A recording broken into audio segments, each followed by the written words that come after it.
Hello, it's your favorite English teacher, Mr. Eaton. I am here back with another video. This one for this week is going to focus entirely on the outline that we will be focusing on Monday. I'm making this video not only for you to help you along the ways, but also for me so I'm not having to repeat myself 3,000 times. This way I can say, it's in the video, and I'm also going to have timestamps for the individual things. So if you say, hey, Mr. Eaton, this particular thing is bugging me, I am having an issue, then I can say, okay, go to my video and go to this particular part, and that should help you. Because guess what? This video, it's me.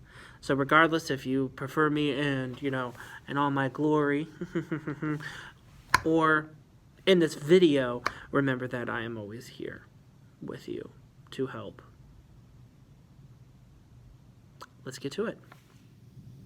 So on Monday, you're going to be receiving this. This is the outline, or at the very least, the paper that I'm going to be giving you that has the example of everything you need to do for your outline. As you can see in the first part here, it's pretty self-explanatory. There's number 1 right there, Roman numerals. It says here, this is going to be about your intro paragraph, and right here it says this is where you put your title for your paper.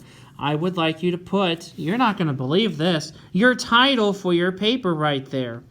And the next part, it says, A, put your thesis statement here. This is the argument. This is what your paper is going to be about.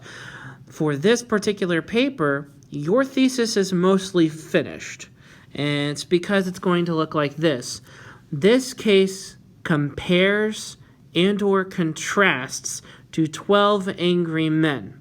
So you're going to put right here, whatever your case is. So if it's Charles Manson compares and or contrasts to 12 Angry Men. Now for this where it says compares and or contrasts, the reason why I put compares and or contrasts is in case you have a criminal court case in which you cannot compare, or you have very little you can compare to the case that is in 12 Angry Men. Now remember, in 12 Angry Men, it was the young boy, the 19-year-old kid from the slums that was charged with murder of his father. So those are things that you need to keep in mind when you go down this outline. Now the rest of it looks very similar. Now the rest of this, if you take a look at it, it's pretty simple. The first part here where it says, you will put your topic sentence for this paragraph here, you're not going to keep that there. Your topic sentence will be about the crime of your case. Think of a topic sentence as like the main idea. If you break it down, yes, this is an essay that has an actual thesis and it has paragraphs that support it. But if you just think of it to the root of just the paragraph, a topic sentence is just a main idea. So if that helps you, great. Then you're just going to put your main idea for the case here. Something, for example, if you want to put the crime of Charles Manson was, and then ... whatever that is, that's what you're going to put here when you either write or type these out. Now down here, it says put quote 1 here with quotations and parenthetical citations. From your quote card, this thing here, you should have your quote here, and then down here was the parenthetical citation. So you're going to put right in here the first quote that supports the crime paragraph. If you should have at least 2 because that was the requirement, so please make sure you have those there. Then it's just going down to the next one. You will put your topic sentence here, and your topic sentence will be about the defendant. So the defendant will be next. You do the same thing. You find the paragraphs that are marked here with defendant. You find the quotes. You will put it here, and you'll go back over here and make sure you have the parenthetical citation, and you put it over here. You do the same thing for the trial as well. Same thing. quote 1 and quote 2 with parenthetical citations, and make sure you have quotation marks.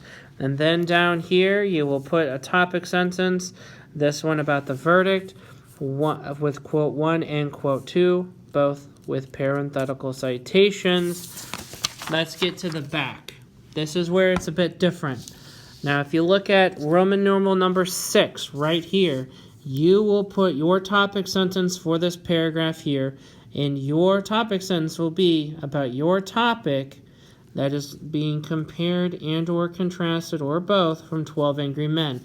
If you want to make both this into 2 paragraphs, you can absolutely do so. I am only requiring you to make it 1 paragraph as a minimum. For A, you need 1 or 2 things you can compare, and then for B, 1 or 2 things you can contrast. Again, if you don't have anything to compare, you can just contrast. I am fine with that. I am only requiring 1 or 2 things to compare and contrast your case with 12 Angry Men. This might be the hardest one to do, but once you get it done, you'll feel so much better. To give you an example, if you have like Charles Manson, you could say 12 Angry Men contrasts the case of Charles Manson for the boy was accused of murder, whereas Manson was accused of conspiracy with the family. Anyways, down here, the conclusion. This part seems to have the most work you have to do, but honestly, it's probably the easiest to do. For this one, your conclusion will restate and summarize your main points in your paper. You will restate and summarize your main points in your paper. We're not adding any new information here in the conclusion. The conclusion just wraps up your paper. Your intro tells me what your paper is going to be about. Your body paragraphs is your paper. And then your conclusion, you just tell me what you just told me. Here, for A, you're going to summarize whatever the crime is. I need a summary of that crime paragraph and a sentence. For B, you do the same thing for defendant. For C, you do the same thing for trial. For D, you do the same thing for verdict. For E, you're going to summarize this paragraph up here, or at least what you think the paragraph is going to be. And then for F, it's just the last sentence in your paper. I know it's tough to come up with the last sentence of your paper, but if you get it done here, you won't have to worry about it later. And that's the outline. I'm not sure how long this outline is going to take. It could take some of you a day. It could take some of you 2 days. But the point is, that is where we're headed next. So if you don't have your quote cards finished, please make sure you have those finished so that you can finish this outline in a timely manner. From there, we're going to be moving on to the rough draft. I have in store for you one of 2 ways to get the rough draft done. You can either, 1, write the rough draft from your outline, or 2, if you need additional help, I have something for you that I will be posting on Google Classroom once we are ready for the rough draft. And that's what we're doing for next week. We're going to be writing the outline and then writing the rough draft. And same thing for Friday. I'm going to put on the board where we at, because I don't know where we at. I won't know where we at until I know where we at. If you're still on quote cards next week on where we at, you might want to speed up a bit, because this paper doesn't care how slow you go. Your grade won't care how slow you go. Sometimes it's better to do your work than be left behind. And that's it. That's what we're doing for this week. Go ahead and give me a like and a subscribe. Click that bell icon if you really want to. Pow, pow, pow, pow. And one last thing. I did mention a 10 extra credit giveaway in class. I am at 50 subscribers. So if you'd like to give us a like and leave a comment stating which thing was the most helpful, I'm going to pick 3 at random. Note that only people from English 2 are eligible for this, that are in my class it is. Okay, thank you. I'll catch you on the flip. Be good people.